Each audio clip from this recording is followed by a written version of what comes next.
तो इंटीग्रल का एक और क्वेश्चन हम देखते हैं। Integral sin 2x upon a cos square x plus b sin square x और यहाँ पर dx लगा है। इसका हमको क्या फाइंड करना है? इंटीग्रल फाइंड करना है।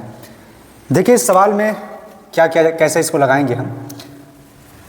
यहाँ पर आप जो है इसमें लगा सकते हैं इंटीग्रेशन बाय सब्स्टिट्यूशन मेथड। कैसे लगाएंगे? ये जो नीचे लिखा हुआ है इसको आप सबसे पहले t मान लें।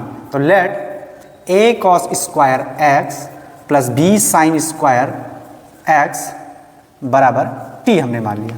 तो आप t माना है तो इन दोनों को क्या करेंगे, दोनों तरफ डिफरेंशिएट करेंगे। तो a का तो वही रहेगा, cos स्क्वायर एक्स यहाँ पर लिखा है, इसका डेरिवेटिव क्या होगा? cos स्क्वायर एक्स, यानी सबसे पहले इसका पावर का करेंगे। तो पावर का करेंगे तो 2 आगे आ जाएगा 2a cos x, और उसके बाद cos x का करेंगे तो आप जानते हैं कितना होता है, माइनस साइन एक्स होता है। तो यहाँ पर हो जाएगा माइनस साइन एक्स। ये हो गया इसका डेरिवेटिव। प्लस इसका हम डेरिवेटिव फाइंड करेंगे तो सबसे पहले इसका पावर करिए, ये कांस्टेंट है तो इसका वही रहेगा। ये हो जाएगा 2b साइन एक्स, यानी हम कह सकते हैं चैन रूल के हिसाब से काम कर रहे हैं। और उसके बाद साइन एक्स का आप जानते हैं क्या होता है, cos x होता है। ठीक, ये हो जाएगा इसका। यहाँ पर लगाएंगे dx और बराबर में हो जाएगा dt।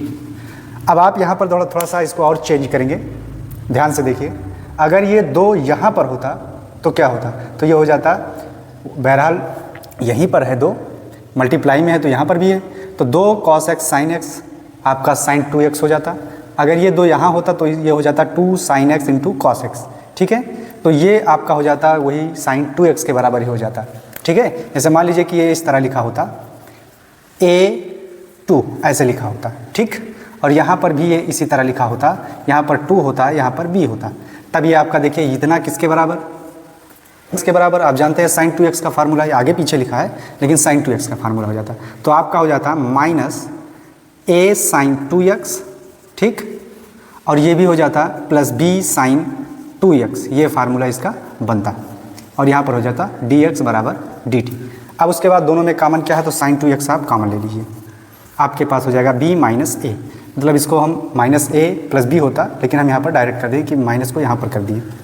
तो ये हो जाता dx बराबर dt। अब उसके बाद यहाँ पर क्या करेंगे, यहाँ पर देखिए इस वाले टर्म को अगर यहाँ भेज दे तो हो जाता sin 2x dx बराबर dt अपॉन में यह जाता बटे में b माइनस a, यही तो होता। अब जरा ध्यान से देखिए, sin 2x किसके बराबर, sin 2x dx किसके बराबर, इसके बराबर हो गया। यानी इतने की जगह पे हम क्या रख सकते हैं, ये रख सकते हैं, ये पूरा टर्म। तो आपका हो जाता है इंटीग्रेशन 1/t, इसको हमने t माना था इसलिए यहाँ पर t लगा दिया, और इतने के जगह पे हम रखेंगे इतना, तो ये हो जाएगा dt upon b minus a। Simple. अब 1/b माइनस a बाहर ले लीजिए क्योंकि कांस्टेंट है, तो b माइनस a बाहर आ जाएगा और इंटीग्रेशन होगा 1/t dt का। ठीक, अब 1/t dt का इंटीग्रेशन कितना होगा जरा बताइए।